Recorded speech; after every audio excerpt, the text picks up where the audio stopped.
Rajkot મનપાની standing કમિટીની બેઠક મળી હતી। બેઠકમાં 14 દરખાસ્ત રજૂ કરવામાં આવી હતી, જેમાંથી એક દરખાસ્ત નામંજૂર અને એક દરખાસ્ત પેન્ડિંગ રાખવામાં આવી છે। રેસકોર્સ ઓડિટોરિયમના રિનોવેશનની દરખાસ્ત નામંજૂર કરવામાં આવી, જ્યારે ગાર્ડન મેન્ટેનન્સની દરખાસ્ત પેન્ડિંગ રાખવામાં આવી છે। મનપાએ કન્ઝ્યુમર રેટથી થતી ડીઝલની ખરીદી અટકાવી રિટેલ પેટ્રોલ પંપ પરથી ડીઝલ ખરીદવાનો નિર્ણય કર્યો છે, જેના કારણે મનપાને દર મહિને અંદાજે 40 લાખ રૂપિયાનો ફાયદો થશે। ઉપરાંત શહેરને સ્વચ્છ રાખવા અંગે સલાહ અને માર્ગદર્શન મેળવવા માટે મનપા 1.25 કરોડ રૂપિયાનો ખર્ચ કરશે। સમગ્ર મામલે સ્ટેન્ડિંગ કમિટીના ચેરમેન પરેશ પીપળિયાએ માહિતી આપી હતી।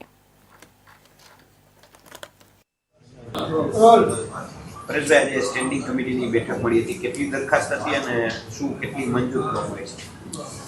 આજરોજ રાજકોટ મહાનગરપાલિકાની સ્ટેન્ડિંગ કમિટીમાં કુલ 14 દરખાસ્તો હતી, જેમાંથી એક નામંજૂર અને એક પેન્ડિંગ રાખવામાં આવી છે। કઈ નામંજૂર કરવામાં આવી છે ને મહત્વની શું દરખાસ્ત?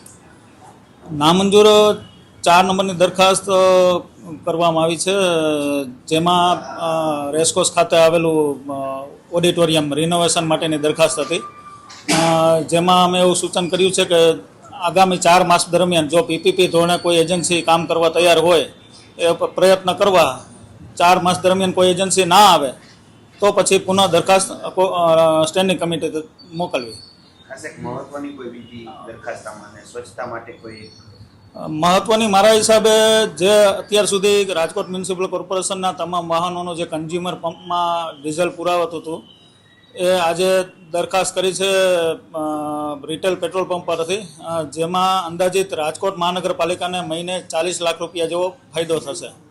સ્વચ્છતા માટે એક ટેન્ડર સ્વચ્છતા માટે કેન્દ્ર સરકારે સૂચવેલી નિક્સી એજન્સી છે, ભૂતકાળમાં પણ એમને રાજકોટ માટે કામ કર્યા છે। એમાં અલગ અલગ 16 જેટલા પોર્ટલ હોય છે। રાજકોટની સ્વચ્છતાને લઈને, એર પોલ્યુશનને લઈને, ડસ્ટ ફ્રી એવા અલગ અલગ પોર્ટલ ઉપર રાજકોટનું જે સ્વચ્છતાનું સર્વેક્ષણ કરવાનું તેમાં એ સબમિટ કરતા હોય છે અને એના આધારે કેન્દ્ર સરકારમાંથી આપણને ગ્રાન્ટ મળતી હોય છે। આનાથી શું ફાયદો? આનાથી રાજકોટનો સ્વચ્છતાનો ક્રમ આગળ આવશે અને જે એ આખો અભ્યાસ કરશે રાજકોટને સ્વચ્છતાને લઈને, ક્યાં ક્યાં શું કરવું જોઈએ એનો આખો રોડમેપ અને ડેટા તૈયાર કરીને કેન્દ્રમાં મોકલશે। એના આધારે આપણને કેન્દ્ર સરકારમાંથી ગ્રાન્ટ મળે।